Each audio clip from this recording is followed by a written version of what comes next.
Religion क्या ये सिर्फ पूजा, प्रेयर और रिचुअल तक लिमिटेड है या फिर रिलीजन सोसाइटी को जोड़ने, वैल्यूज देने और इंसानियत को डायरेक्शन देने की का एक पावरफुल सोर्स है। नमस्ते दोस्तों, welcome back to my channel. आज हम एक बहुत इम्पोर्टेंट और थॉटफुल टॉपिक पर बात करेंगे, वो है सोसाइटी में रिलीजन का इम्पोर्टेंस। रिलीजन सिर्फ एक पर्सनल बिलीफ सिस्टम नहीं होता, बल्कि ये कल्चरल, मोरालिटी, यूनिटी और सोशल ऑर्डर को सेव करने में बहुत बड़ा रोल प्ले करता है। इस वीडियो में हम समझेंगे कि रिलीजन सोसाइटी के लिए क्यों इम्पोर्टेंट है, इसका पावरफुल पॉजिटिव इम्पैक्ट क्या है और इसमें हमें क्या सीखने को मिलता है। सबसे पहले रिलीजन इंसानों को वैल्यूज देता है। हर रिलीजन हमें kindness, honesty, compassion, forgiveness, patience और रेस्पेक्ट जैसा प्रिंसिपल सिखाता है। ये वैल्यूज किसी भी हेल्दी सोसाइटी की फाउंडेशन होती है। जब लोग अपने लाइफ में मोरल वैल्यूज फॉलो करते हैं तो सोसाइटी में ट्रस्ट बढ़ता है, रिलेशनशिप स्ट्रांग होते हैं और ये लोग एक दूसरे के साथ बेहतर बिहेवियर करते हैं। इसीलिए रिलीजन को कई लोग मोरल गाइडेंस का सोर्स मानते हैं। रिलीजन्स का और एक इम्पोर्टेंट रोल है यूनिटी। मंदिर, मस्जिद, चर्च, गुरुद्वारा के आना अन्य रिलीजन पे सिर्फ वर्शिप के सेंटर्स नहीं होते, बल्कि कम्युनिटी कनेक्शन का प्लेसेस भी होते हैं। फेस्टिवल्स, प्रेयर्स, गैदरिंग्स और रिलीजियस इवेंट्स लोगों को एक साथ लाते हैं। ये बिलोंगिंगनेस का फीलिंग क्रिएट करते हैं। जब लोग एक कॉमन बिलीव या एक ट्रेडिशन शेयर करते हैं तो उनके बीच में इमोशनल बॉन्डिंग और सोशल सपोर्ट भी बहुत स्ट्रांग होता है। रिलीजन का डीप कनेक्शन कल्चर के साथ होता है।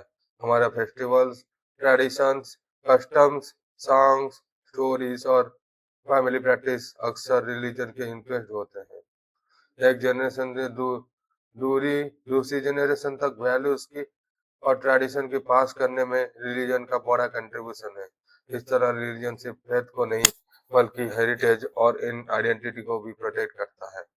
लाइफ में हर इंसान को कभी ना कभी पेन, लॉसेस, स्ट्रगल या कंफ्यूजन फेस करना पड़ता है। ऐसे वक्त में रिलीजन होप देता है, इनर स्ट्रेंथ देता है और इमोशनली स्टेबल रहने में हेल्प करता है। प्रेयर, मेडिटेशन, स्पिरिचुअल टीचिंग्स और फेथ इंसान को ये फील कराते हैं कि वो अकेला नहीं है। इस वजह से रिलीजन के लोगों के लिए मेंटल पीस और इमोशनल हीलिंग का सोर्स भी होता है। लेकिन एक बात यहाँ समझना बहुत जरूरी है, रिलीजन कभी कभी सोसाइटी के लिए बेनिफिशियल होता है जब इसे सही स्पिरिट में फॉलो किया जाए। अगर रिलीजन हमें लव, पीस, रेस्पेक्ट और ह्यूमैनिटी सिखाते हैं तो हमें उसी मैसेज को अपनी लाइफ में अप्लाई करना चाहिए। ट्रू रिलीजन डिवाइड नहीं करता, गाइड करता है। नफरत नहीं सिखाता, इंसानियत सिखाता है। जब रिलीजन को विजडम और टॉलरेंस के साथ फॉलो किया जाता है तब सोसाइटी को स्ट्रांग बनाता है। तो दोस्तों, रिलीजन सोसाइटी में सिर्फ वर्शिप का सिस्टम नहीं है, ये वैल्यूज देती है, कल्चर को प्रिजर्व करती है, लोगों को जोड़ता है और डिफिकल्ट टाइम्स में होप भी बढ़ा देता है। इसीलिए रिलीजन का रोल सोसाइटी में बहुत इम्पोर्टेंट है। लेकिन सबसे इम्पोर्टेंट है उसको सही अंडरस्टैंडिंग। अगर हम रिलीजन का एसेंस समझे, ह्यूमैनिटी, पीस, डिसिप्लिन और कंपैशन, तो हमें एक बेटर सोसाइटी बिल्ड कर सकते हैं। अगर आपको ये वीडियो मीनिंगफुल लगा तो वीडियो को लाइक करो, चैनल को सब्सक्राइब करो और कमेंट में लिखो रिलीजन शुड यूनाइट ह्यूमैनिटी। इतने में वीडियो रखता हूँ। जय हिंद, जय भारत, जय सिया राम।